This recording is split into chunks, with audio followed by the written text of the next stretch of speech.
Here we are, back again with, I have to read it, Myer Realty's Commercial Corner. Hey, yes. he got it right. Sometimes even when he reads it, he can't remember it, but he's got it right. That's one. Yeah. Yes. So, who do we have with us here today in the fresh meat seat, We Scott? have John Spinola with us. He's a longtime friend, actually, and, cohort of on the other side of quite a few deals we've done. Mainly Fred's done. You two have done deals together. Actually, we've been on the same side of a lot of deals. Right, that's true. Probably more on the same side than on opposite sides. Okay. Yeah. And anyway, John's here. He's gonna chime in on our topic today. We're going to try and keep it on topic as much as we can. We're going to try.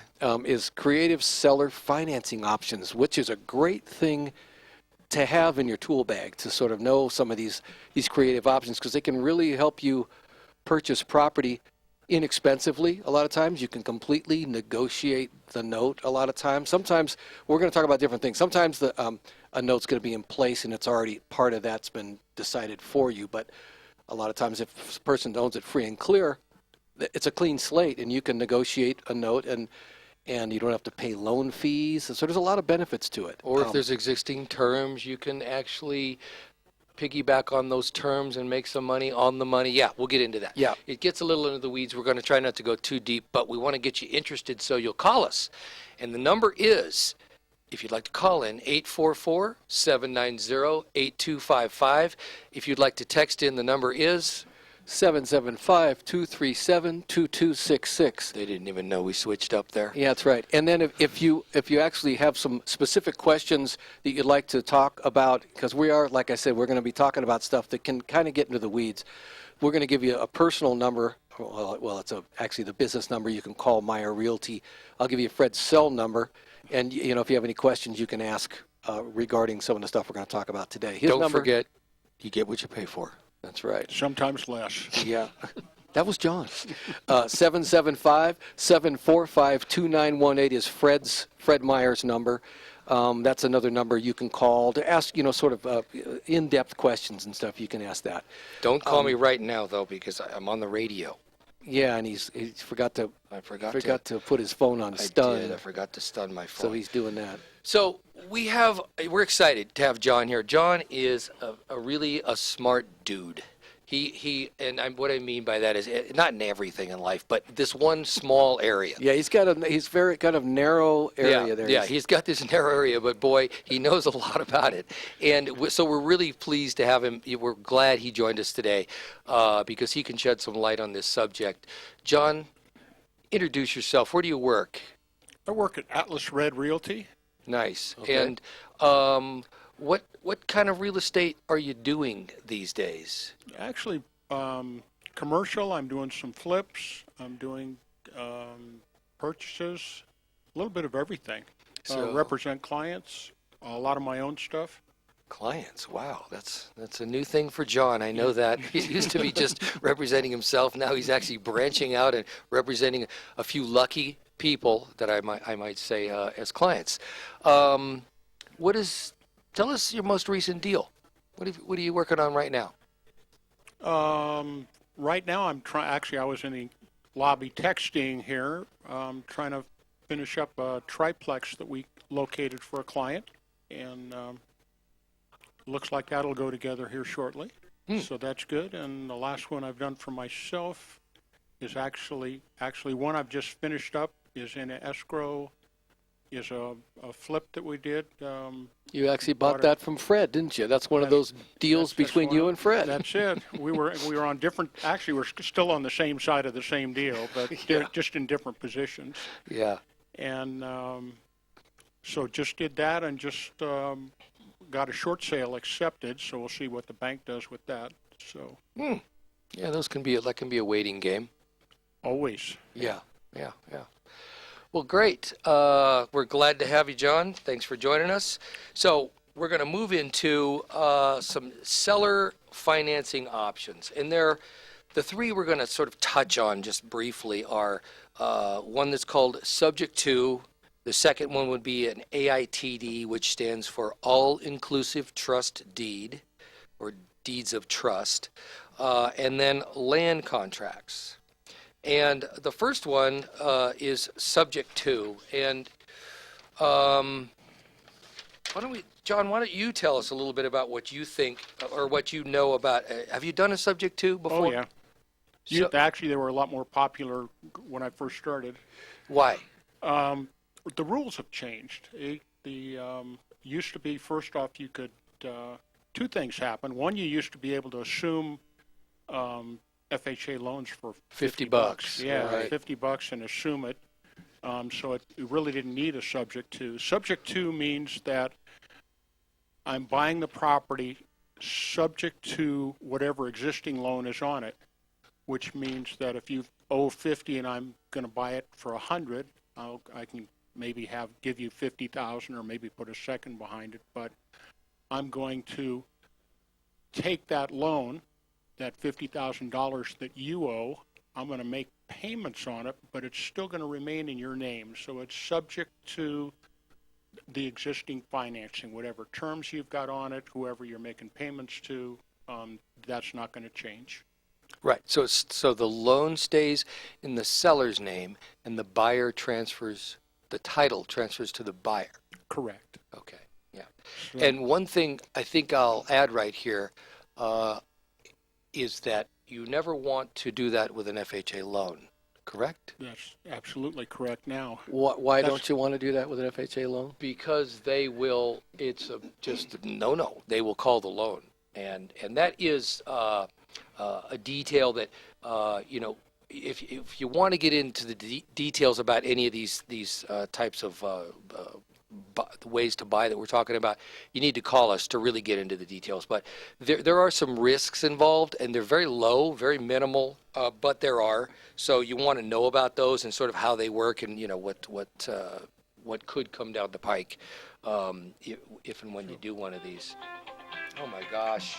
Fred Can't thought believe it. Fred thought he silenced his phone, but he didn't. But it's Yeah. but you know what? I just think I just Actually- killed a radio call. Jeez. Prior to 89, Uh-oh. you could actually assume there was no due on sale clause. They had it in there, but actually, a guy named Fred Crane went to court, fought it, and won, because he and his argument was that there wasn't anything specific in there that says that you couldn't assume it, and it didn't hurt the lender's equity position to have two people on the loan or three or four or whatever. So then they reworded it after 89. So prior to 89, that's what I said. You could I see. you could take it subject to, and it was no way they could call the loan. Right. And also prior to 89, well, I don't know when they stopped the simple $50 assumption with FHA loans, which made them like, to some degree, why don't I, because it was a simple $50, so you really didn't need to do an AITD on one Yeah, of those. exactly. Because all you needed was $50. You didn't even need credit, because I don't even think they did a credit check, Nope. if I remember, because I did one way back. I did several. And I had no credit. I remember that. I wish they were still here now. Yeah. Yeah. I think we're in enough trouble now. Yeah, already we with probably loans. With TRID. We're in enough trouble with TRID. True. Oh, my gosh. Yeah. We won't go there. So, okay, so that is a great tool, the subject to, especially if and when rates, well, that's funny that I said that, if and when rates climb, that becomes a more valuable tool potentially, right? Well, it becomes more valuable, but depending on how fast they climb, when they were actually up in the 14, 15, 18%, banks started looking at AITDs, well, I mean, not subject to. subject twos, because Right. the spread and the interest was 10 points or something. And There's- you were taking their money. They wanted yeah, it. That's it. So that's if it goes up too far. Right now, it's. I mean, by the time that it's changed hands 6 or 7 times, I've got loans that I've made payments to 4 and 5 different lenders on, just Wow. in that they've changed hands. Servicers. Yeah. Yeah. In fact, one of the questions on my credit thing, they ask you questions to determine if you're the real guy. And one of the questions was, did you have a loan to this person? I said, no. And they blew me out. It said, yeah, you did. And so I looked back. Yeah, that was who the original note was made out to. But I've been making payments to 3 different people since then. So The memory is the first thing to go, John. I can't remember what second, yeah. All right, you're listening to Myer Realty's Commercial Corner, and we're coming up to the end of this segment. But we're going to get into the next one is all-inclusive deeds of trust. The AITDs is the acronym for that. We're going to get into that next after this break, and we'll chat about that. And then we have the final one we're going to get into, which is going to be the land contracts.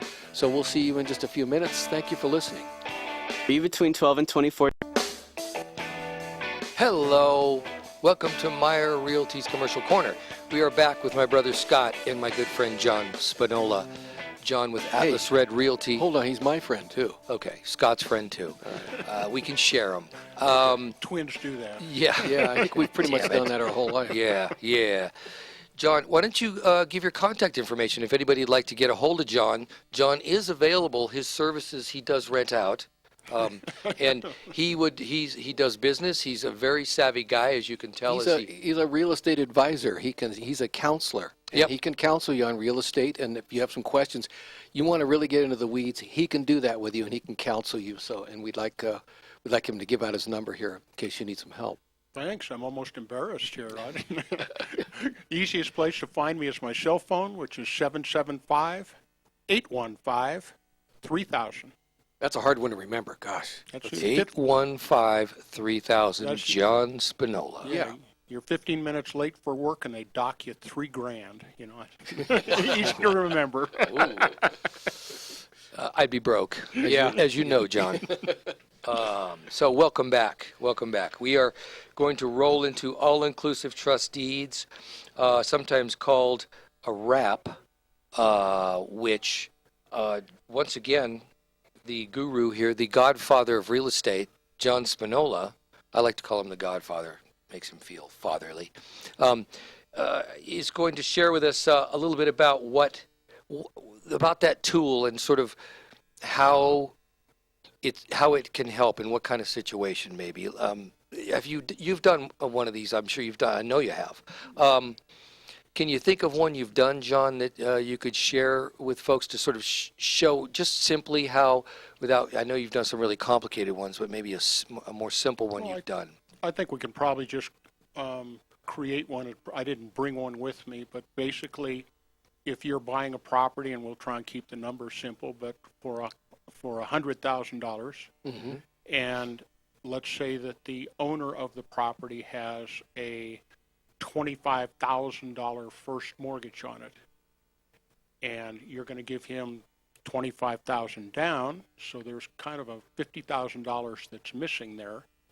So I would wrap the existing mortgage, which means it's also called an all-inclusive. I'm going to include that $25,000 plus the $50,000 that I'm short, so I'm going to write him a note for $75,000 called an all-inclusive. So kind of a note that goes around the, It includes all the underlying, and if it has a first and a second, or first, second, and third, you can include all those. Normally you put somebody in the middle of that you would make payments to. I would put a title company, or we have note servicing companies here in town, to where I'd make the payment to them.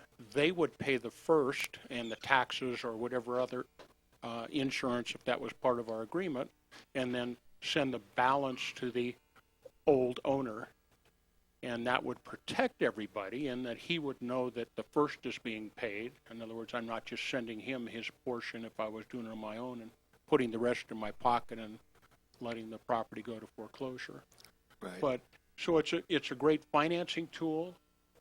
With a wrap, if you're a seller, a lot of times you can offer a wrap, and maybe that $25,000 is at 5%. And maybe I offer that $75,000 to the new buyer at 10% or 7%. So I would make 7% on the money above the $25,000. on 50 then. Well, I'd actually make it on 75. Well, yeah. And I'd make 2% in this case, if it was a 7% loan that I was giving him, on money I didn't even own. Right. Right, that So- 5% loan, yeah. That 5% loan. So you can actually increase your return considerably by using a wrap. Wow. So you're making money on somebody else, on that part of it, it's on somebody else's money. You make money on money you don't even own. Man. now Just that- like the bank. Yeah, Exactly like the exactly. bank. Just like it. It's all electronic money for them. Yeah, if it's good for them, it's good for us, right? Absolutely. I agree Yeah. with that. Well, that sounds like a very intriguing. Actually, I bought my first house. I'm having a flashback. My first house was done, and that's what they did to me. The seller. I remember that I was paying on 2 notes, and it was a wrap. Geez, that's kind of a flashback. So now there's the AITDs that you record that, is that correct? Absolute title transfers. Right. You record it, and the advantage to the buyer is he's probably getting financing that he may not be able to get In the open market. through conventional means. He can adjust it to fit. The seller and buyer can come to some terms to where maybe you make smaller payments up front, and then so long you make bigger payments, or Yeah. Graduated interest maybe, or you Yeah. can write it any way you want. any way you want. Well, that's it's an advantage to the buyer. It can be an advantage to the buyer and the seller both, because they can both, from either end of this deal, create what works for them. As long as they come to that agreement in the middle, it can be an advantage for both sides. It really can. Maybe the seller can even get more money than he would normally be able to get for that property to start with. It can be that, or just because of the creativity of the note, he's going to get more money, Well- because if he can, tack onto the interest rate like we were talking about onto the first of the note. Financing always affects value. Yeah, Absolutely, always. 2% loan, I'll give you your price, right? I mean, within, give me 2%. So that's probably enough on that, I think. Let's move on to a land contract or contract for deed. And this is, I've actually never done this before. And is it similar, John, to an all-inclusive trust deed?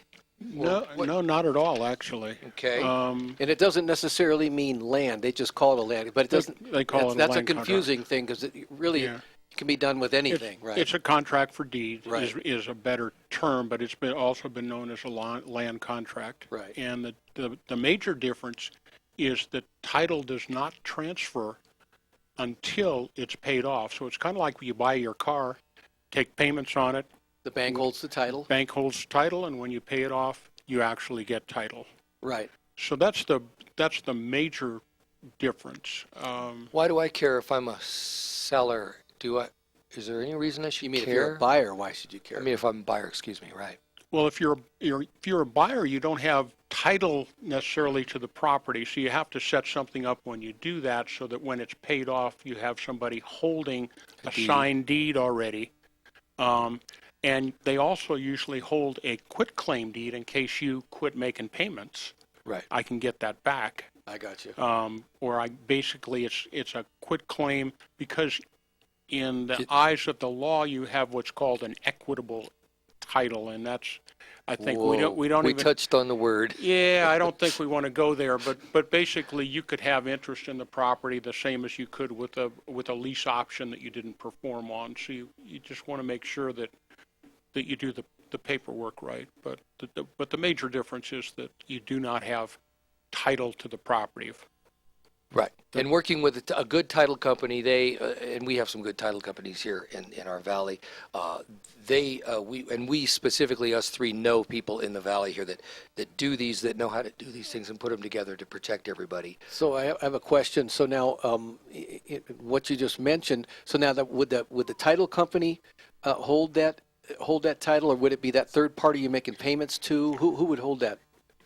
Title companies used to. There's a lot of them that won't do it anymore because of the changes in laws and stuff. So a lot of times it has to be a third party. What's the name of the place here locally? Evergreen Note Evergreen Service? Note Service, something like that. Yeah, Yeah. Or an the attorney, whole I title. suppose. Or an probably. attorney, but Evergreen usually will hold them. Right. They charge you a fee for it. That way, the title's sitting somewhere where you don't have it, they don't have it, but that third party has it, and then when you pay it off, you're gonna get that title. Exactly. Yeah. So Just like a car, like you said, which is a great example of how that works. Okay. So well, let's see. Where are we at here? Maybe we could push on to some, because we're getting close again. Yeah. Push on to some have-wants or needs or Okay. we've got some stuff actually. We've been rolling in the property lately. I just came back from Fernley. I had to. In fact, I got here 10 minutes before the show started, and I apologize to John and Fred. We know, but Scott. anyhow, I had to put a sign up. But there's 4 acres that we have out in Fernley. It's 4 acres that there's 3 septic tanks on this. There was some trailers there. There's no longer the trailers. There's one, but it's been kind of abandoned, one abandoned trailer there. But it's all set up. It has 3 septic tanks. It has power, city power on the lot. Goes right out to water. to these spots, and water and gas. There's gas going out to the property. And yes. it has water rights. John, you're going to want this one, I say. Yeah. It has water rights. Is 7 acre feet? No, it's 13.65 acre feet. Maybe we want this. What am I thinking? Yeah. Yeah. 13. Okay, there's 13, and they're worth about $7,500 a piece. Those acre feet of water right now in the open market. That's right. That's right. And by the way, speaking of owner carries and things like that, and creative deals, this seller is willing to owner carry. So I mean that's you can create your note. And your own little trailer park. yeah, he really doesn't want to be paid. He doesn't, he would take the cash, but he would prefer to own or carry it. And the reason why is just because the reason why we discussed it here, because he sees the benefit to him. He'd like to spread out the tax hit. He'd like to make some interest on his money, and he knows it'll benefit people that somebody that may want to come in and buy it that doesn't have the cash, but they can leverage their down payment money and pick up that property. Oh, my gosh, we're out of time. We didn't even get warned. Okay, well, thank you so much for being here. John, thanks so much. John's number is 815-3000. Give him a call. He's got all the answers to your questions. Myer Realty's Commercial Corner. Hey, this is